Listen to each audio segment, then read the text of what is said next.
Fala guris e gurias. Começa agora o episódio 38 do Ora Bolas. No episódio de hoje vamos falar de Grenal tchê. Toca a vinheta, filo.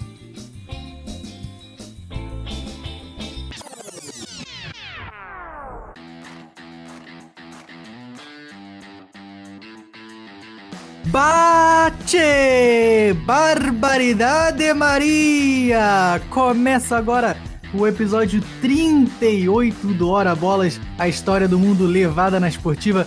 Eu sou o Fernando Tancredo Tanque e estou aqui com os meus guris. Mas bate, eu sou o Felipe Lopes, o Filó. Eu sou Enrique Gonçalves, o sem apelido tchê. Achei que era Bento Gonçalves, não é isso? Esse é meu primo, Bah. Jogamos muito futebol juntos quando éramos crianças e tomamos chimarrão. E ele tem problemas de fala, assim, que nem você?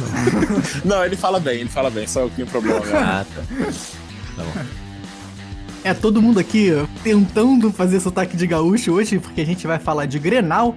Mas antes da gente começar, dá aquela passada nas nossas redes sociais, pedir pra vocês irem lá e nos seguirem. A gente tá como @orabolaspod, ora com H, pod, POD, no Instagram e no Twitter.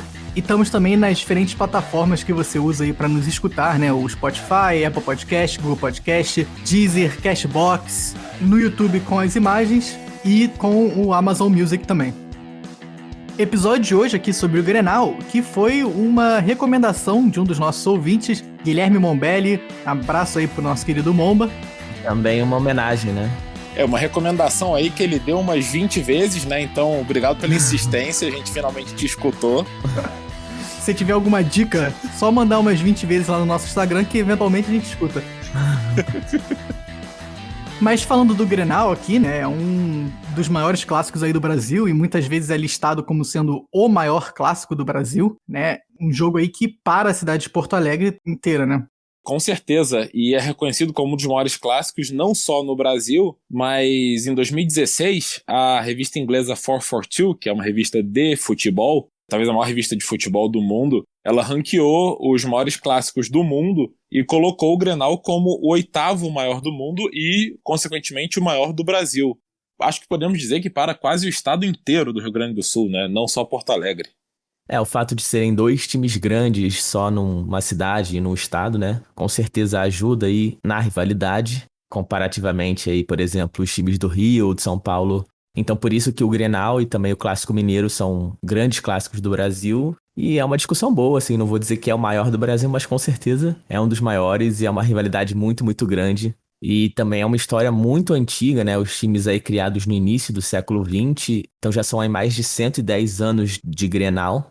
E uma história que também está muito envolvida com a própria história do Rio Grande do Sul e da cidade de Porto Alegre, né? E clássico que é clássico de verdade, não precisa nem explicar o nome, né? Grenal, você ouve Grenal, já sabe o que significa. E como a gente sempre fala aqui nos nossos episódios de rivalidade, clássico que é bom tem nome próprio, né? E esse é um ótimo nome aí, um dos melhores do Brasil. Mas então, antes da gente começar a falar aqui do Grenal em si e da história de Grêmio e Inter, vamos começar contando um pouco da história da cidade de Porto Alegre e do estado do Rio Grande do Sul, né? Que é um dos estados com a história mais interessante do Brasil, né? Porto Alegre, que é onde fica tanto o Grêmio quanto o Inter, é a capital do estado do Rio Grande do Sul e uma população de quase 1,5 milhão de habitantes. A região metropolitana tem aproximadamente 4,2 milhões de habitantes, o que faz de Porto Alegre a quinta cidade mais populosa do Brasil.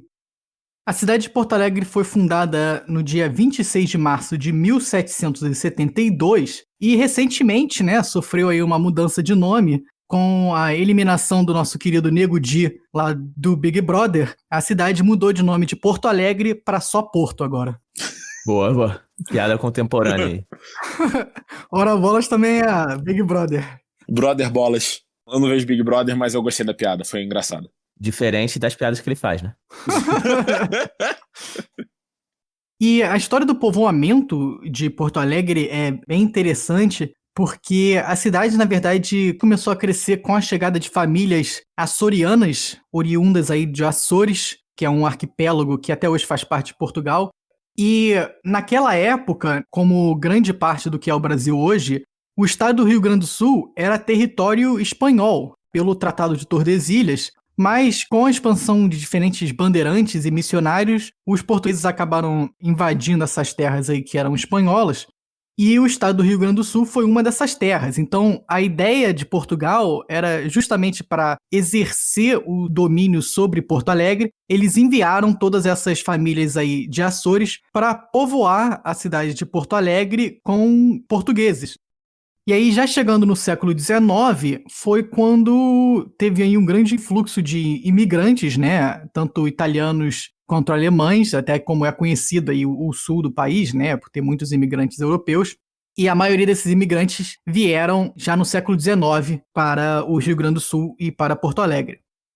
Mas o Rio Grande do Sul em si, o estado, né, sempre foi uma área muito disputada entre portugueses e espanhóis, e essa disputa acabou influenciando muito dos principais acontecimentos do estado. Justamente por ser uma área disputada, o Rio Grande do Sul nunca foi uma capitania hereditária, né? Até a gente lembrando aqui, o país foi dividido nessas diferentes capitanias hereditárias, que muitas delas se transformaram no que são os estados hoje em dia. E cada capitania hereditária tinha o seu líder, e esse líder levava ao governo central do império as coisas que aquela capitania precisava, né? O Rio Grande do Sul não era uma capitania hereditária, então não tinha esse mesmo poder de decisão que outras regiões tinham. Só para dar uma ideia aí para quem não conseguir imaginar as capitanias hereditárias, é o sistema vigente da época, né? Como se fossem os estados da época. Elas começavam mais ou menos no Paraná e iam até mais ou menos o Pará. Então pegava essa parte do Brasil e deixava o Rio Grande do Sul aí já de fora. E aí o Rio Grande do Sul, justamente por isso, acabou se tornando uma região meio esquecida pelo governo imperial. E uma outra curiosidade aí dessa época do Império era que o Uruguai, né, o que é hoje o Uruguai, também fazia parte do Brasil, era um outro território aí que estava sendo disputado entre portugueses e espanhóis, até chegar no que ficou conhecido como a Guerra Cisplatina, a Guerra de Independência do Uruguai. O Uruguai, ainda conhecido como Província Cisplatina, fazia parte do Brasil, e com a independência da Argentina, a Argentina então começou a brigar com o governo imperial brasileiro pelo domínio da região do Uruguai. E, eventualmente, os dois lados chegaram aí no Tratado de Paz, e essa província cisplatina foi reconhecido como sendo um país independente. Essa guerra cisplatina, junto com esse sentimento de abandono sentido pela população do Rio Grande do Sul, foi o que levou, então, ao que ficou conhecido como a Revolução Farroupilha. Os produtores de charque e derivados de gado lá do Rio Grande do Sul já estavam bastante insatisfeitos com os altos impostos que eles sofriam e também, como eu falei, a falta de poder político da região. Após a independência do Uruguai na Guerra Cisplatina, isso acabou instituindo um sentimento revolucionário e de briga por liberdade na população do Rio Grande do Sul. A Revolução Farroupilha, liderada por Bento Gonçalves e por Giuseppe Garibaldi, entre outros, começou em 20 de setembro de 1835 e durou quase 10 anos. Aliás, esse nome Farroupilha, ou farrapos, que foi dado aí aos revolucionários gaúchos, foi um termo pejorativo, né, utilizado aí pelo governo imperial, mas que os revolucionários acabaram tomando para si e usando para se referir a si mesmo. Como a gente fala aqui muitas vezes, como acontece com torcidas de futebol, né, o próprio Porco, o Palmeiras, a gente falou isso também no episódio do Boca e River, aqui acabou acontecendo a mesma coisa, né? E um termo bem legal, né? Bem marcante também, a gente que estudou esses movimentos revolucionários pelo Brasil aí na escola. Com certeza a Guerra dos Farrapos é uma das que marca aí a nossa memória.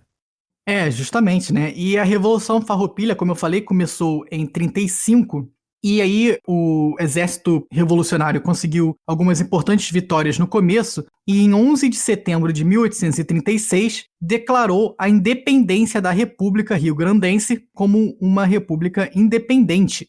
E até hoje tem gente, né, que quer a volta desses tempos aí. Vamos chegar lá. Inclusive é o estado que você mais vê a bandeira do estado aí sendo exibida e, né, pessoas com a bandeira. Justamente. E essa bandeira, que é hoje a bandeira do estado do Rio Grande do Sul, foi justamente criada aqui nessa época, logo depois da proclamação da independência. foi confeccionada uma bandeira para ser a bandeira da nova república. E essa República Independente Rio-Grandense durou aproximadamente 9 anos. Depois da proclamação da República, a Guerra dos Farrapos continuou, o Exército Revolucionário ainda teve algumas importantes vitórias. Depois, Bento Gonçalves assume aí a presidência dessa República Rio-Grandense, mas eventualmente o governo imperial brasileiro começa a ter outras vitórias, até que em 1845 tem um tratado de paz entre os revolucionários e o governo imperial, que então acaba com essa nova república independente criada, mas por outro lado dá maiores poderes aí ao estado do Rio Grande do Sul, né? Como a gente falou aqui, que era um estado meio esquecido, o estado se torna mais importante dentro do cenário brasileiro. E só para fazer um gancho com o que a gente está falando aqui hoje, uma das principais razões que se acredita hoje para a queda aí desse governo independente do Rio Grande do Sul foi justamente eles não conseguirem ter dominado a cidade de Porto Alegre. E como o Filó falou muito bem aí, mesmo depois do fim da Revolução Farroupilha, esse sentimento separatista continuou com a população gaúcha, e mesmo depois da proclamação da República, né, no Brasil, tiveram ainda outras revoluções, né? A Revolução Federalista é a principal aí que ficou marcada, que foi uma outra guerrilha que aconteceu no Rio Grande do Sul, também buscando a independência, não tão bem coordenada, né? Ficou só numa guerrilha mesmo. E esse sentimento separatista só viria a acalmar com a subida ao poder de Getúlio Vargas, né? Já aí na década de 30, para quem não lembra, era gaúcho, né? Ele, quando sobe ao poder, aí sim começa a trazer muito mais à tona aí as pautas do estado do Rio Grande do Sul e tudo isso, e isso dá uma acalmada boa aí nos ânimos lá dos gaúchos. E aí sim acaba com esse movimento aí separatista que acontecia lá no Rio Grande do Sul. E essa Revolução de 30, que não era uma revolução separatista, né? Mas não deixa de ser uma revolução gaúcha, né? Uma revolução originada lá no Rio Grande do Sul, que Getúlio Vargas vem, toma o poder e institui aí o seu governo. Realmente o Rio Grande do Sul sempre foi um estado bem importante para a história do Brasil e também na política, né? A gente tem diversos presidentes aí da nossa história que nasceram lá. Infelizmente, muitos dos ditadores ali também do período militar são gaúchos, mas de qualquer forma é importante. E até hoje, né, a gente tem muitos políticos do estado do Rio Grande do Sul que estão presentes aí no Brasil. Com certeza, é sempre uma força, tanto na política como no país, né? Como todo um estado importantíssimo. E eu queria deixar aqui também a dica de entretenimento da semana, aquela minissérie maravilhosa da Globo, A Casa das Sete Mulheres, que é inspirada e conta a história da Farroupilha, da Guerra dos Farrapos. Achei que você fosse falar do filme Getúlio Vargas. Não, eu tava falando da Guerra dos Farrapos, mas vai, puxa aí também. Qual é esse filme? Eu não conheço não. O filme se chama Getúlio, na verdade, né? Um filme de 2014 da Globo também. Mas esse filme é muito bom, vale a pena, conta uma história bem legal do Getúlio e mostra ele bem humano, assim, né? Então, recomendo aqui, fica 2 dicas de entretenimento numa só. Boa, aí sim, porque a Hora Bolas é muita cultura, né? Cultura em dobro. É dica nacional, né? O que é importante também. Com certeza. E vai ter outra dica aí mais pra frente. Olha lá. Fica o teaser. E só pra dar mais um gostinho aí, o Getúlio Vargas é estrelado por Tony Ramos, então imperdível ver Tony Ramos de Getúlio Vargas, gente. E nesse filme ele não fala grego, né? Eu queria só fechar aqui com uma curiosidade sobre o termo gaúcho, né? Que é como a gente se refere aí ao pessoal lá do Rio Grande do Sul. E esse termo que também é usado bastante aí, tanto na Argentina como no Uruguai, né? Mas aí como gaúcho, né? A sílaba tônica é um pouco diferente. A origem desse termo é bem interessante porque é relacionado com o que eu falei do povoamento de Porto Alegre. A Espanha fez uma coisa muito similar com Montevidéu. Por ser uma área de disputa entre espanhóis e portugueses, os espanhóis então mandaram diferentes famílias das Ilhas Canárias para povoar lá Montevidéu. E esses habitantes das Ilhas Canárias eram conhecidos como guanches ou guanchos, que é então a origem do termo gaúcho, que vem dessa população aí das Ilhas Canárias, que depois acabou aí se espalhando pelo Uruguai e pelo Rio Grande do Sul, e o termo, né, modificado aí de guanchos para gaúchos. E essa ligação de Porto Alegre ou do Rio Grande do Sul com também Uruguai e Argentina, né, que a gente viu aí, tanto na história do estado quanto no termo gaúcho, também a gente vê no futebol, né, porque as torcidas aí, tanto de Grêmio como Inter, tem muitas similaridades com as torcidas dos outros países ali da Prata, até das músicas, né, no jeito de torcer, nas bandeiras. E é um estilo bem marcante aí dessas torcidas. Realmente. Esse é o meu maior problema com o Rio Grande do Sul, né? O fato deles parecerem com os argentinos. Que escolha horrível que fizeram, né? Se parecesse só com o Uruguai, ainda tudo bem, mas, porra, argentino não dá pra defender. Isso aí, Henrique, cada vez com mais inimigos aqui no nosso podcast. Isso é uma crítica construtiva. Escolha melhor em quem você se inspira. Até demorou aqui pra falar mal da Argentina hoje, né? Um tema tão próximo. Mais próximo do que eu gostaria. Mas puxando então para falar dos times aí que são o tema do nosso episódio, vamos começar contando a história do Grêmio. O Grêmio Futebol Porto Alegrense, que nasceu em 1903, e ele tem uma origem bem engraçada até. Existia um paulista que morava lá em Porto Alegre, chamado Cândido Dias da Silva, e ele gostava de jogar futebol com os amigos dele, né? Jogavam lá toda semana. Lá do fim de semana, né? O pessoal trazia cerveja e tal. Isso aí, bebia um chimarrão, né? Fazia um churrasco. Churrascão e tal. Churrasco, tchê. Só que eles tinham zero conhecimento de como ter um clube de futebol, como armar um time. Era um negócio bem amador. E aí, no dia 7 de setembro de 1903, para comemorar aí o feriado de independência, duas equipes que já jogavam lá no Rio Grande do Sul fizeram um amistoso. Era uma equipe de ingleses e uma equipe de alemães. No meio do jogo, a bola da partida furou e esvaziou. Todo mundo desapontado, estava até bem cheio, pelo que dizem lá as arquibancadas, e acharam que aquilo ali era o fim. Por sorte, o seu Cândido estava com uma bola debaixo do braço assistindo a partida. Então ele entrou em campo e ofereceu a bola dele lá para os ingleses e alemães. Cândido Dias da Silva salvou o jogo. E aí, quando acabou o jogo, os jogadores foram falar com ele, chamaram ele para conversar, né? E ele aproveitou para perguntar como eles tinham feito aquelas equipes, como eles tinham formado os times de futebol. E os caras começaram a ensinar ele como formar um time, como oficializar, como criar uma sede, fazer um conselho diretor, armar equipe, basicamente tudo que envolvia criar uma equipe de futebol. Contaram pra ele que é o pessoal lá do meu prédio, cara. A gente junta aí todo domingo. O pessoal desce aqui, a gente baixa uma bola e depois tem um churrasco, a gente toma cerveja. É isso. E é isso aí. E aí a gente decide qual é o presidente, outro é o vice, outro é o tesoureiro, e a gente finge que a parada é séria. Isso, o escritório é o meu quarto, né? Que o pessoal se reúne aí todo dia. O departamento financeiro é a cozinha de casa, né? E a mamãe cuida da tesouraria. Isso, Mas, então, 8 dias depois, dia 15 de setembro, o Cândido chamou mais 31 pessoas, ou seja, ele tinha bastante amigo para jogar futebol, né? E criaram, então, uma equipe, o Grêmio Futebol Porto Alegrense. Inclusive, vamos falar logo aí desse nome, né? Que era para o Grêmio se chamar Porto Alegrense, porque Grêmio é uma união, né? É um Grêmio, como Grêmio Estudantil, um clube.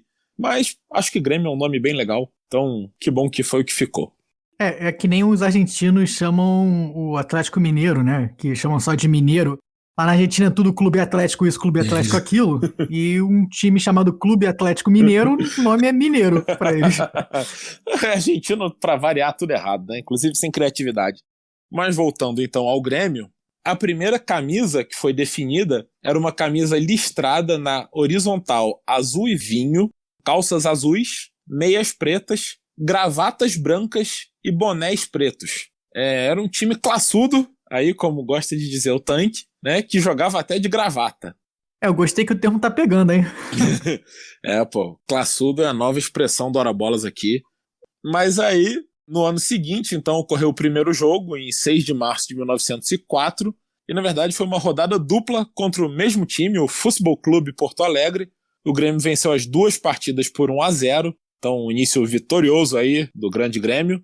E no mesmo ano, em julho de 1904, eles decidiram mudar então o uniforme, e aí mudaram para um modelo que era metade azul e metade preto, na vertical já. A metade, digamos, esquerda era azul, a metade direita era preta, e na manga invertia, né? A manga azul do lado preto, a manga preta do lado azul.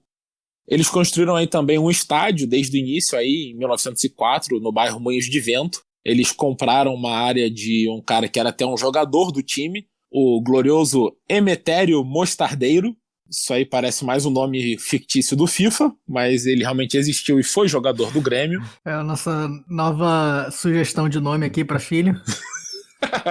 Isso aí, seu Emetério com H. Emetério com H. Por que não, né? Lógico, o H é pra ser classudo também, né? E aí, então, criou o primeiro estádio, que ficou conhecido como Fortim da Baixada. Virou sede, virou estádio, foi onde ele se firmou aí. E 5 anos depois, começaria a grande rivalidade da equipe contra o Sport Clube Internacional. No dia 18 de julho de 1909, teve um primeiro jogo, e é um jogo que era um amistoso.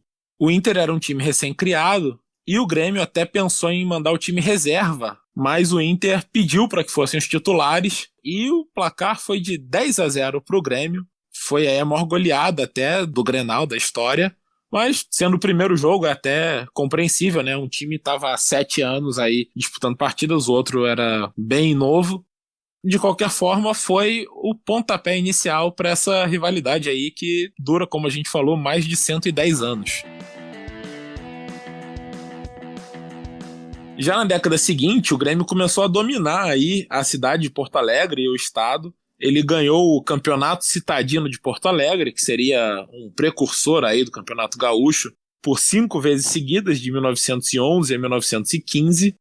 A hegemonia do Grêmio continuou pelas décadas seguintes, e foi exatamente aí nos anos 20 e 30 que a gente viu o surgimento do primeiro grande ídolo do Grêmio, e para alguns o maior ídolo da história, embora hoje ele já tenha sido esquecido, mas foi o goleiro Eurico Lara, que é inclusive um nome que está no hino do Grêmio.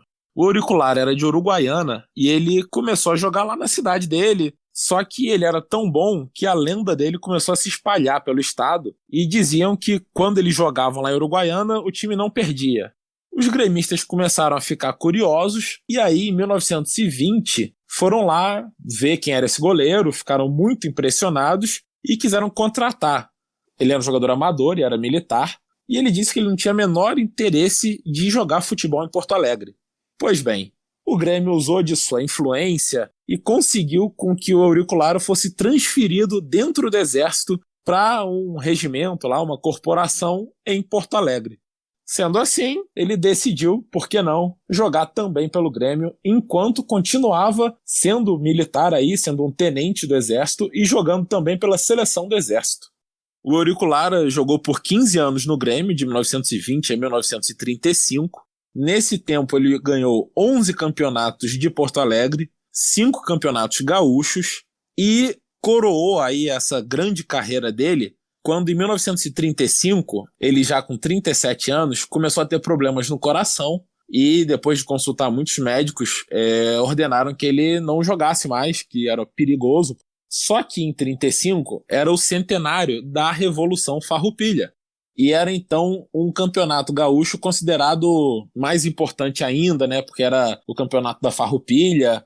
E a final era justamente entre Grêmio e Inter, o Grêmio precisando vencer a partida para ser campeão. O Eurico Lara decidiu então que era mais importante ele participar dessa partida e garantir essa vitória do que cuidar da própria saúde.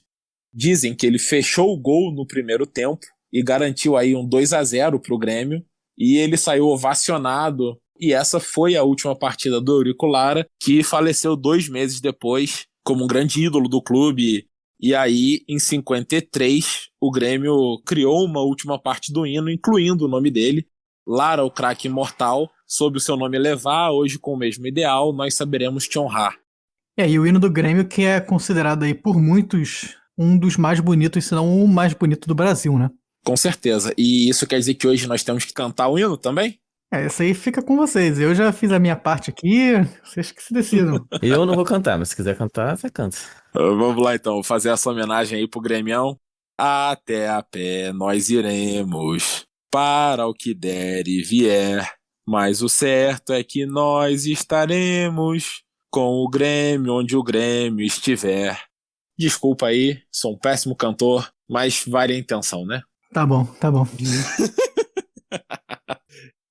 O Grêmio criou a sua bandeira aí em 1918. Já o escudo começou com um escudo que dá para dizer que lembra um pouco o escudo de hoje em dia, mas ele tinha um G grande em cima, o futebol no meio e um PA grande embaixo. E aí, em 1920, transformou o escudo nessa bola, que é a bola de hoje em dia, né, com essa faixa preta também, só que tinha um futebol grande no meio. Esse escudo teve várias versões aí, passando por um azul mais claro, azul mais escuro, até uns toques em amarelo uma época, até que em 1963 mudou para o que é mais parecido com o atual, com o Grêmio no meio, 1903 em cima e o FBPA, Futebol Porto Alegrense, embaixo. O último símbolo do Grêmio, acho que a gente não pode esquecer, é o mascote, aquele mosqueteiro que foi criado em 1946 a partir de uma escolha de um concurso aí que foi feito. Por fim, o estádio que marcou aí o Grêmio, né, o Estádio Olímpico, ele foi criado em 1954 e foi aí o palco de todas as grandes glórias do Grêmio. E ele perdurou aí até 2013, quando ele foi fechado e foi aberta a nova casa do Grêmio, a Arena Grêmio, né, que também é um baita estádio. Aí tive a chance de visitar, um estádio bem bonito, mas acho que o Olímpico era um dos que era bem característico aí, que eu gostava de ver. E passando agora para o grande rival, o Sport Clube Internacional, também conhecido aí como Inter de Porto Alegre. O Internacional foi fundado em 4 de abril de 1909, então vai fazer aí 112 anos em 2021.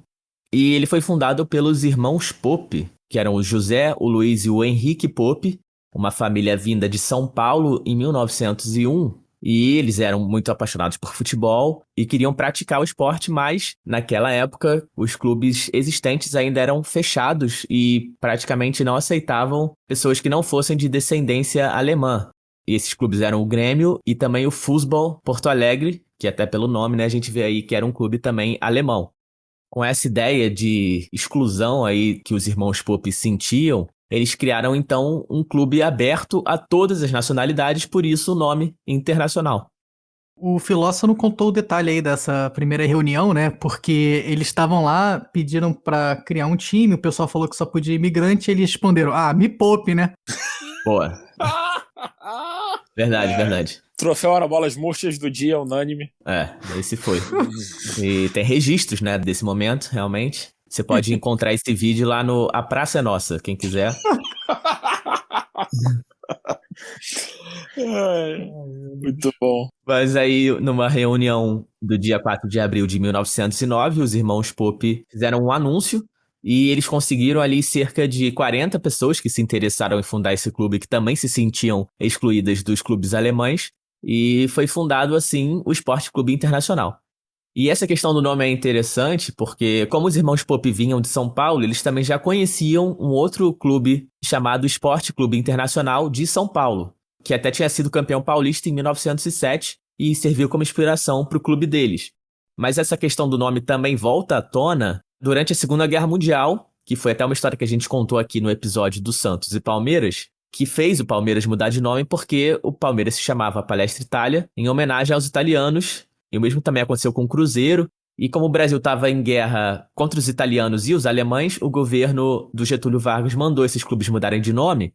E aí, na época, muita gente em Porto Alegre plantou na imprensa a tese falsa de que o nome do Internacional era uma homenagem à Internazionale de Milão. O que era mentira, né? Como eu expliquei aqui, o Internacional é por ser um clube aberto a todas as nacionalidades. Então chegou a ter esse movimento de tentar fazer o clube mudar de nome, mas eles conseguiram provar que não tinham nada a ver com a Inter de Milão. E até hoje temos aí o Inter de Porto Alegre. E curiosamente a gente ainda vai fazer aqui no futuro uma outra rivalidade entre Inter e Milan lá da Itália. O nome da Internazionale de Milão também tem essa mesma origem, né? Um clube aberto aí para as diferentes nacionalidades.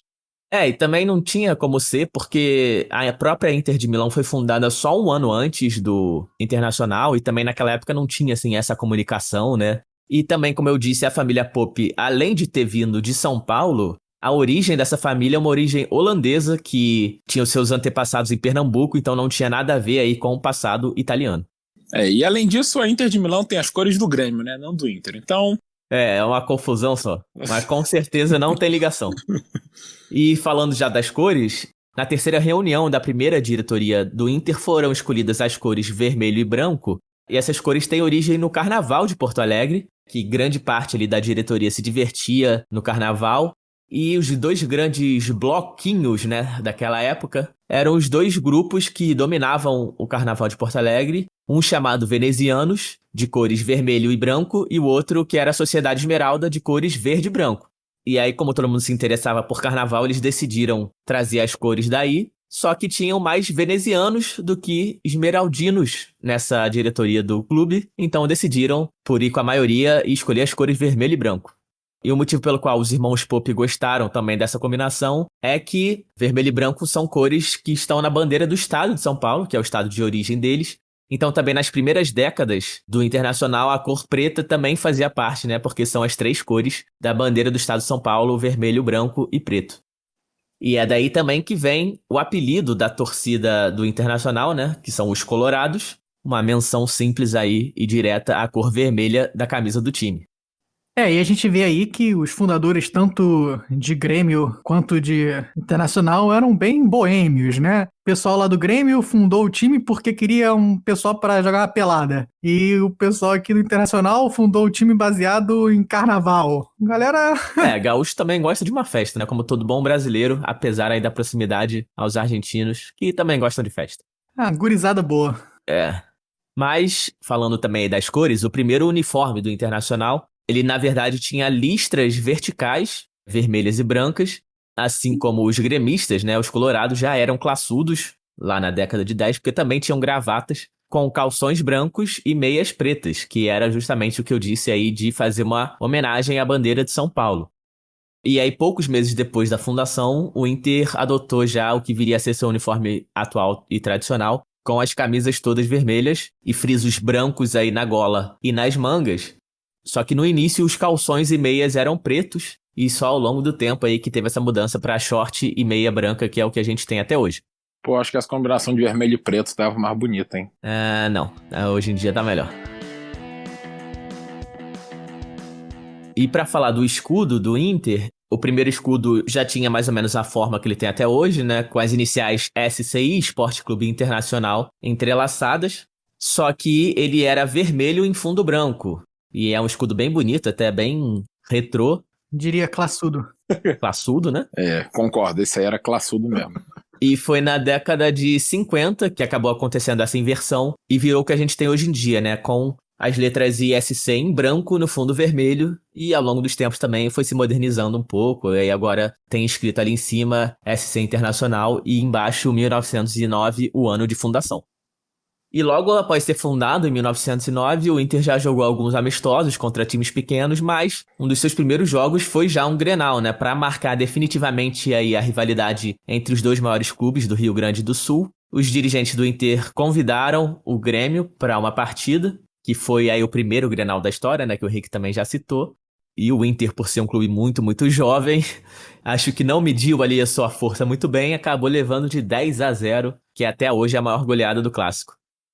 E falando do mascote do Inter, que atualmente é o Saci Colorado, mas esse mascote surgiu na década de 50 para identificar o Inter como um clube do povo, né? Que em Porto Alegre sempre teve essa questão, até como eu falei da origem do Internacional ser um clube para todos, e sempre teve essa marca de ser o clube do povo de Porto Alegre.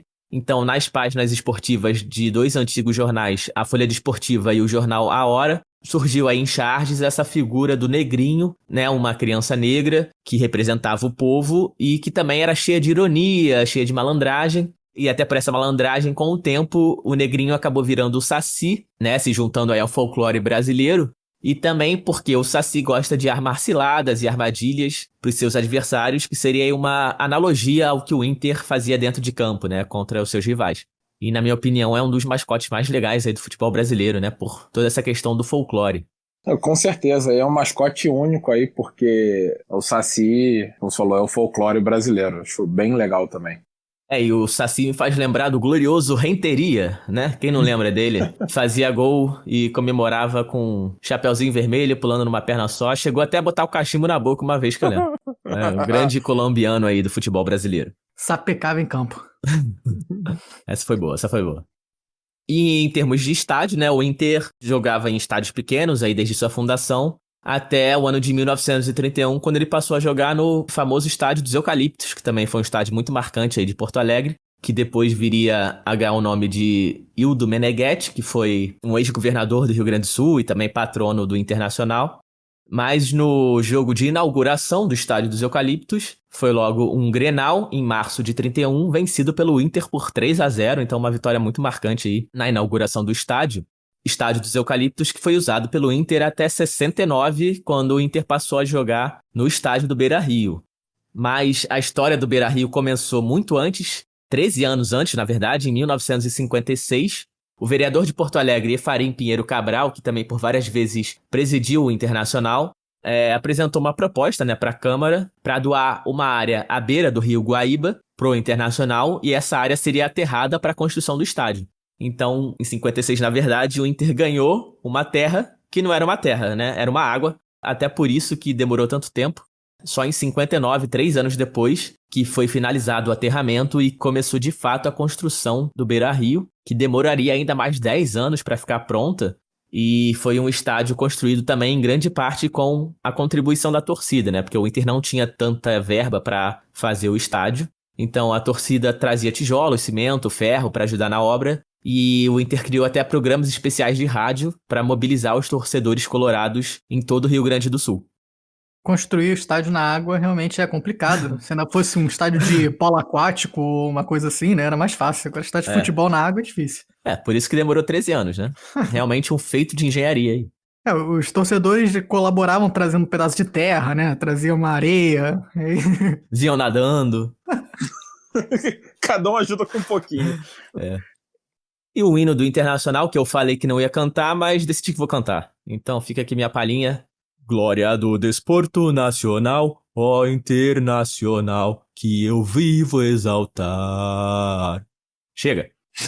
Olha, com sotaque e tudo, impondo a voz. Ó, sotaque, voz imponente, caraca, descobrimos um novo talento. Não, jamais, porque eu canto muito mal. E, para falar algumas outras curiosidades aqui do Internacional, é o único time brasileiro a ser anfitrião de Jogos da Copa do Mundo em 2 oportunidades, em 50, com o Estádio dos Eucaliptos, e 2014 já na era Beira-Rio. E para fechar aqui as nossas curiosidades, e também já fazer um gancho perfeito aqui pro segundo bloco, vou deixar a dica de entretenimento que eu falei lá atrás, que é o filme Absoluto, Internacional Bicampeão da América, que fala aí sobre o título da Libertadores, do Inter. Uma dica mais para quem for colorado, Não sei se interessa muito aí aos gremistas, por exemplo.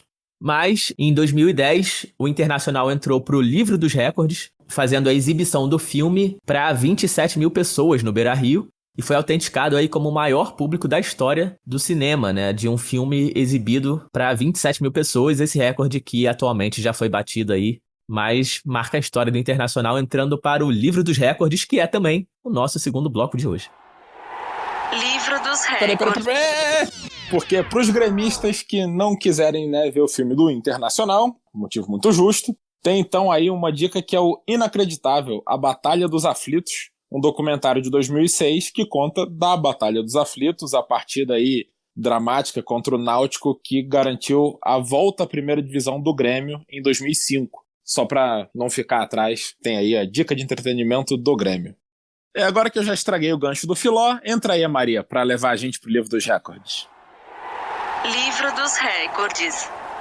No segmento Livro dos Recordes dessa semana, como já é de praxe aqui dos nossos episódios de rivalidade, e como o título do segmento já deixa bem claro, a gente vai falar de alguns recordes e alguns números aí dessa rivalidade entre Grêmio e Internacional. Começando aqui para falar rapidamente uma curiosidade sobre o termo, a expressão Grenal, Essa expressão surgiu em 1926, quando um jornalista, torcedor do Grêmio, estava cansado de escrever Grêmio e Internacional. O cara aparentemente não tinha muito saco, para ficar escrevendo. Esse era dos meus, Preguiçoso também. Aparentemente o cara tava de saco cheio de escrever Grêmio e Internacional, jornalista, mas tudo bem. E aí ele criou o termo Grenal, que acabou pegando rapidamente, e o próprio Ildo Meneghetti, que o Filó falou aí, que era patrono do Internacional, sedimentou aí o nome do clássico quando ele deu uma entrevista genial em que ele falou que Grenal é Grenal, Disse tudo. Disse tudo. É o famoso clássico é clássico e vice-versa, né? É isso aí. E que por mais que teoricamente esteja errado, faz muito sentido, né? Porque dá pra entender essa expressão muito bem. E como bom jornalista, eu posso dizer aqui que jornalista é a raça que mais tem preguiça de escrever, mesmo sendo sua profissão. Posso atestar que isso é verdade. Não, e é importante a gente fazer aqui um pequeno asterisco que em 1926 o cara tinha que escrever mesmo, né? Ele tava realmente escrevendo, né, Grêmio Internacional, ele não tava ali no computador digitando Grêmio Internacional, né? E se tivesse máquina de escrever, era aquela que quando você erra, você rasga a página inteira, né? E começa de novo. É por aí. Então, falando aí do clássico, né? O Grenal, que já ocorreu 429 vezes, e embora o Grêmio tenha começado com aquela goleada de 10-0, é o Inter que tem mais vitórias. São 157 vitórias do Inter, 136 do Grêmio e 136 empates também. E o Inter tem mais gols, 588-558. A maior goleada do clássico foi essa que a gente já contou, né? O primeiro jogo entre eles, 10-0 pro Grêmio, em 1909. Pelo lado do Inter, a maior goleada foi um 7-0 em 1948. Em termos de título, o Inter leva melhor aí no Campeonato Gaúcho. São 45 títulos gaúchos. Já o Grêmio tem 39, mas o Inter não vence desde 2016, né? E o Grêmio é o atual tricampeão gaúcho. Em títulos brasileiros, o Internacional tem 3 campeonatos brasileiros em 75, 76 e 79. E o time que tá aí na seca há 42 anos, né? Mais uma vez batendo na trave. Isso aí. Ótima batida na trave. Já foram alguns vice-campeonatos brasileiros desde então. E o Inter que realmente dominou a década de 70 do futebol brasileiro, né? Era um timaço ali liderado pelo Falcão. Esse título brasileiro de 79, inclusive, foi o último time a vencer o Campeonato Brasileiro de maneira invicta. E o Inter tem também um título da Copa do Brasil em 1992.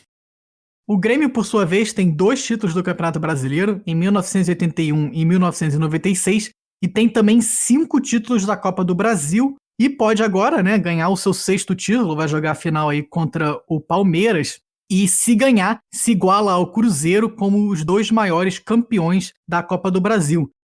E não é à toa, então, que o Grêmio aí se chama de Rei de Copas, né? Porque além dessas Copas do Brasil, tem mais 3 Copas Libertadores, 2 Recopas Sul-Americanas e um Campeonato Mundial em 83. Né? Um time bem importante internacionalmente também. O Rei de Copas realmente tem motivo de ser. Esse Mundial que foi aquele Mundial do Renato Gaúcho, o Renato Portaluppi, ganhando do Hamburgo na final. Ou Renate Gaúcho, né? Que é o nome, o apelido verdadeiro aí. Rei das baladas e do futevôlei. E o Renate aí que ele fez 1-0, né? E aí na prorrogação fez o segundo gol, 2-1 Grêmio. Renate botou o Hamburgo na roda.